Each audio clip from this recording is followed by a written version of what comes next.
A $20 million gaming raise has us raising some questions. Robbie Ferguson from Immutable sees clarity for gaming tokens on the horizon, and how many players played off the grid on Steam today. We're talking about all that and more in today's Gaming Daily, presented by Yield Guild Games, the official guild of Gaming Daily.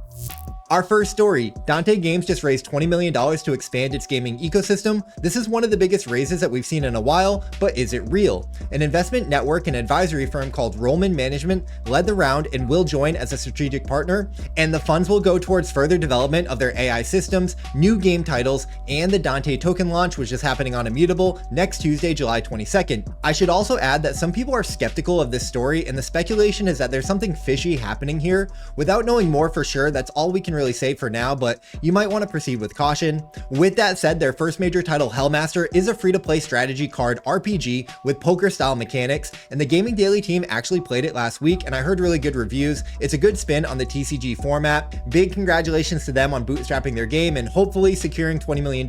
We're going to keep an eye on it, and we'll let you know in the future. Robbie Ferguson says the Clarity Act is a fundamental shift that could usher in the era of billion-dollar gaming tokens. In his latest article, the Immutable co-founder argues that regulatory uncertainty has stifled innovation for years, pushing studios to avoid in-game utility and launch meme-style tokens out of caution. The Clarity Act could change that by excluding video game assets from the definition of digital commodities, giving studios much-needed legal clarity, and Ferguson says that this could finally unlock sustainable utility-driven token economies across AAA and indie games alike and help fuel mainstream adoption. This is very exciting, and I hope that he's right. Let me know what you think. Are you bearish or bullish on the Clarity Act? Comment down below.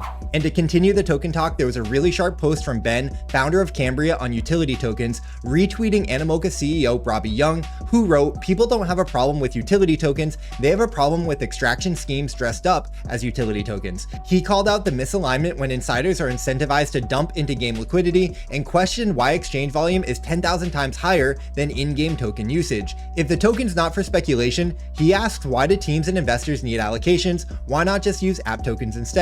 I don't have the answers, but he's asking the right questions, and it's clear to me that we still haven't figured this out. These posts actually spurred a lot of conversation around gaming tokens, utility, speculation, all of that, and I think these are really good debates to have, so I'm curious what you think down below. We can have the conversation. Let me know in the comments. Off the Grid is officially live on Steam, and it's already trending. The Battle Royale from Gunzilla dropped today and climbed to number 6 on Steam's top trending games over the past 7 days. I saw reports of the live player count crossing 4,000 players, so we'll have to see how that holds. But to celebrate the launch, Steam players get a 7-day XP boost for both account and Battle Pass XP. This is a massive milestone, so big congrats to the team. Wild World is gearing up for their super early access public release, and the gameplay from the trailer looks super clean. There's no other details yet on the release, but I'm looking forward to it. The game continues to improve with every update, so congrats guys.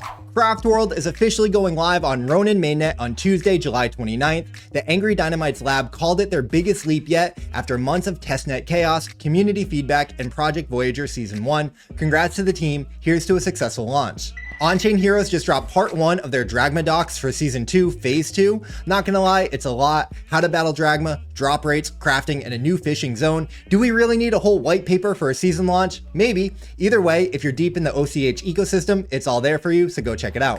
Base Jump just launched their alpha version of Broadside Battle Mode, a Discord native AI fighting game they're calling Roblox meets ChatGPT. It comes with an AI engine that helps players create their own game levels instantly, and the platform runs on Action with AO and Rweave under the hood. That was kind of a mouthful, but the focus is on games first, chain second. You can earn bones, which is an in-game currency but not a token, and it's somehow connected to their Action token, though the details are a little unclear. The graphics are said to be a style choice born of technical constraints, but for a team of 7 built in just 9 months, this is pretty impressive, and I'm really interested in Discord native games, so I'm going to be watching this one pretty closely.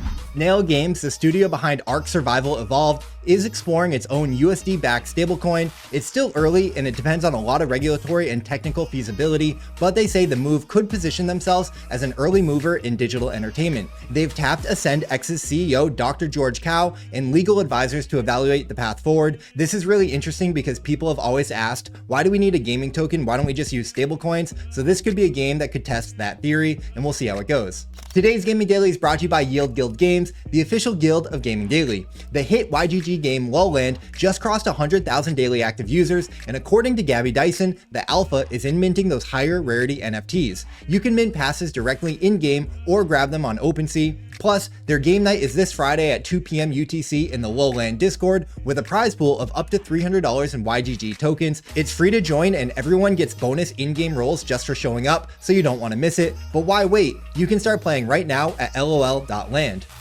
Alright guys, that's going to do it for today's video. Thank you so much for watching, especially if you tuned in and made it this far. I super appreciate you guys. As always, we'll be back tomorrow with it's Thursday, tomorrow's Friday. We'll be back tomorrow with the last Gaming Daily video of the week. And until then, stay humble, keep gaming every single day, and I'll see you then. Peace!